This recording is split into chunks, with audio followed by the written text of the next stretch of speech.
Hope we got the mic working and everything. Where I'm at right now, I've got this tooling board cut out with the profile almost.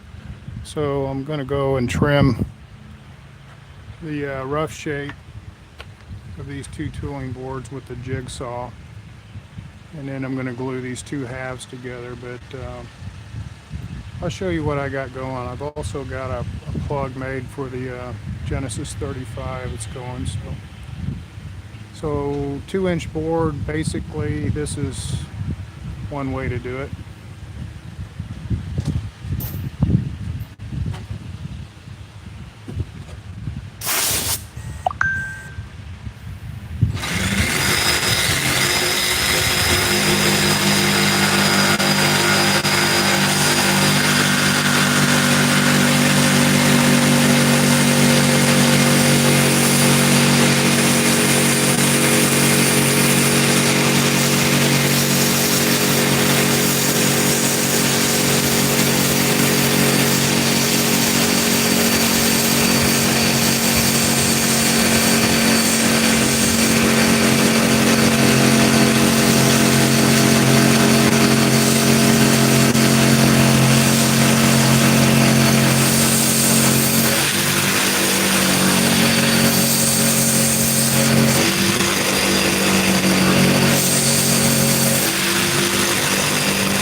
So basically you're looking at a hack cut.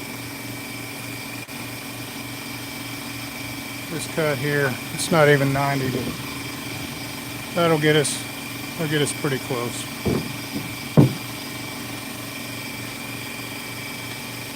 Now let's go in here. I'll show you what I got going here.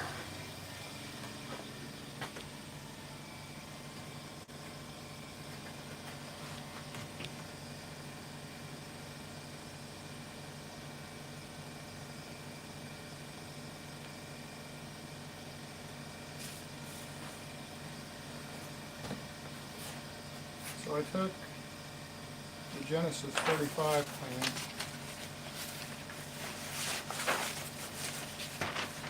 and I just traced out the outline of the fuselage. It doesn't have to be super exact, but I got it pretty close, within a 64th maybe. The final measurement is basically what comes off the sanding block. So this is the full fuse. I even included the dorsal fins into this pattern. And I was thinking, if you build this thing, it would be nice to have all that built in, you know, and not have to add those after the fact and put the fillets. One of the things I did do, it's calling for a 2-degree offset, and I took this tooling board foam and I put it out there on the chop saw, the miter saw. I mitered it 2 degrees and I chopped it, and that's what I started with there. So that's my baseline for 2 degrees offset. Now, this was cut out on a bandsaw. What you saw me out there is on a jigsaw for the tooling board. This is a different tooling board. This is more like foam. And this fuselage is going to have an add-on in the back. So the next step on this is to add this to the back and glue it. So I'll glue this on, and then once I get that done, I'll make sure this is flat, and it is pretty flat, but I'll double check it. This will be suspended here. And then once I get it where I want it, the next step will be to put a center line around it. So then the center line goes 360 around this pattern, and then you just start working it in. But one of the things that'll happen before I start sanding this tooling board, it's calling for a 1 3/4 inch spinner. So I'll take a spinner that's 1 3/4, and I'll epoxy a dowel right in here, and then I'll take a screw and I'll screw the spinner into the dowel right here, and that will allow me to sand to the spinner.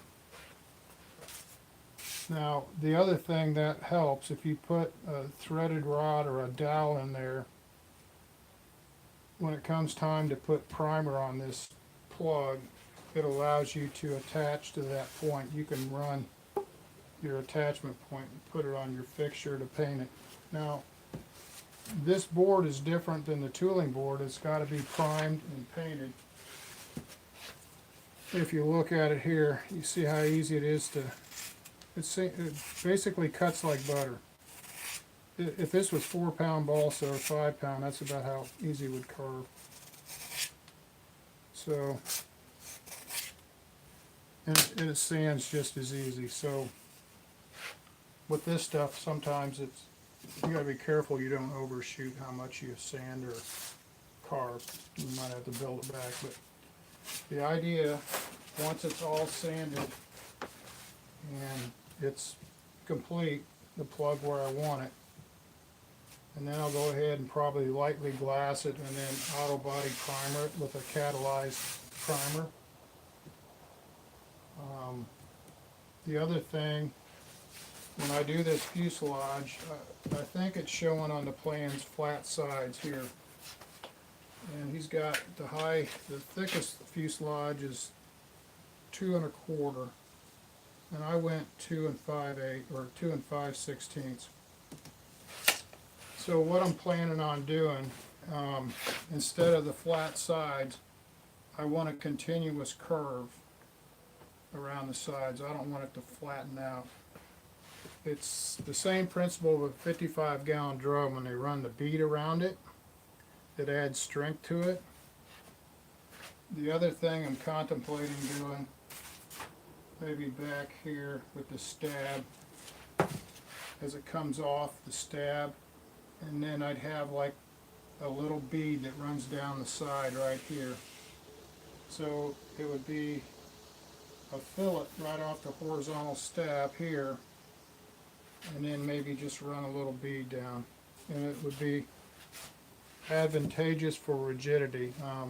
By doing that with the fuselage sides, instead of being flat, a little bit of an oval, and of course bring it around and bring it up, and then sort of flare it into the dorsal. So the dorsal fin would be it'd come to a point, but it would come down and it would flare into the fuselage. So there's a lot of work to do, but I waited till today to do all this cutting on the board because I'm cutting so much of it. I needed the table saw. I've used my bandsaw back here, and then a jigsaw and everything else. So that's where I'm at. Sorry if I missed a comment, but I need to get this thing hooked up to the TV. So anyway, maybe down the road with this thing, it'd be nice to have a short kit where you could buy the wing stab and fuse. I'm not sure if I mentioned it or not, but if this fuse has like an egg shape and no flats on it, I think what would be advantageous, I'm not sure how it's all going to lay out here, but there would be no cowl at the bottom, and it would be for electric. Well, there'd be a cowl, but it wouldn't be removable. You know, you'd have the shape. So what I'm thinking is, when it comes time to make the mold, have a two-piece mold, top and bottom, okay? So if I split the mold, let's just say right down this line here, and then maybe back here, I'd have to figure out where it would split, and I might split it up here. I don't know, I'll have to figure it out. But if the mold halves, or if the fuselage halves come together like this instead of like this, that way you could jig up your foam wing and stab with these fixtures, which I'll get into later. But you put the fuselage in the motor and you'd mount that to a fixture, and that would be in line. And then your bottom fiberglass fuselage would be supported. Your wing would drop in, your stab would drop in, everything would be jigged up. Once you get the bell crank, the push rods, the horns, you got it all hooked up, then you come over the top, and it's when you actually attach the top hatch. You glue that on. And well, it's not only a hatch, it's the top half of the fuselage. And then in this area, if you're familiar with the Shark or whatever, there's a hatch there. So the access to the battery and all your wiring down in here could be accessed through the canopy. So the canopy would be painted on and it would match the hatch. So hopefully it would disappear. So Paul Walker had his B-17.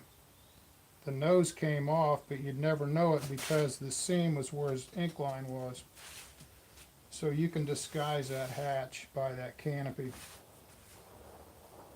So a lot of dust is where I'm at, and it'll be a fun project. What's enjoyable to me is this stage forward, you know, when you actually start carving and sanding. But yeah, I just wanted to go over that, show you where I was at,